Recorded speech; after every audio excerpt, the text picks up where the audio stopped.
Biblical shakers.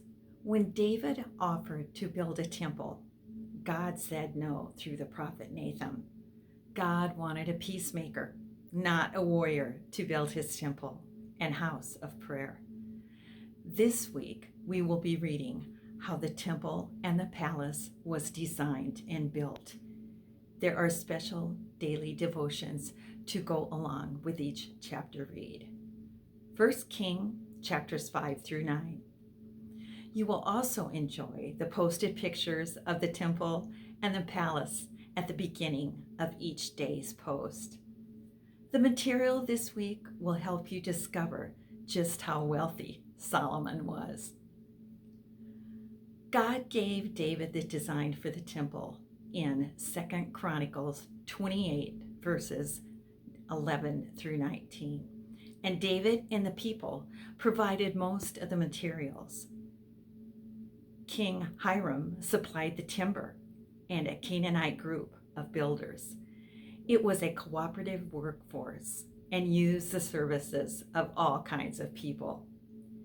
You will find as you read in chapters 5 and 6 that they built with gold and silver and costly stones. Solomon saw that every detail was carried out. Wealth beyond measure went into the building of the temple. But the important thing was obedience to the Lord. One amazing thing that I discovered was that in honor of God, the Temple of Jerusalem was built without the sound of a hammer or any other tool at the building site. Stones had to be cut and shaped miles away and then brought to the site. Can you imagine the amount of strength and work that took? I also want to let you know that 1 cubit equals 1.5 feet. This will help you as you read about the construction. Chapter 7 covers the building of Solomon's palace, which took longer to build than the temple.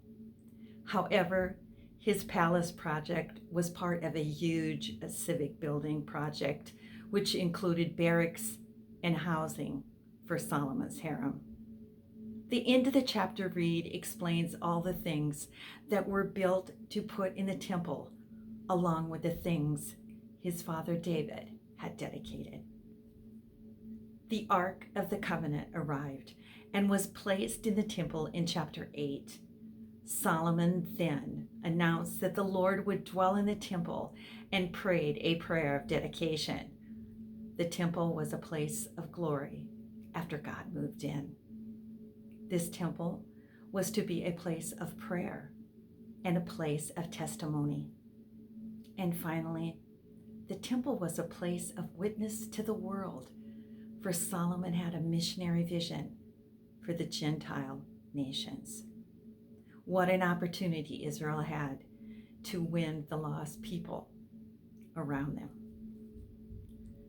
And finally, in chapter 9, it explains that the Lord appeared to Solomon and consecrated the temple, saying that his eyes and his heart will always be there. He commanded them to observe all his decrees and laws, for then he would establish Solomon's royal throne over Israel. However, if they go off to serve other gods, then the Lord will cut them off from the land and the temple will be rejected. What will happen next? I am afraid that we will soon find in our reading next week that the spiritual life of the nation is gradually decaying behind the veneer of prosperity. You will have to check in and see. And don't forget, Biblical Shakers makes reading the Bible way more enjoyable for you, and I pray that the Lord will put a hunger on your heart.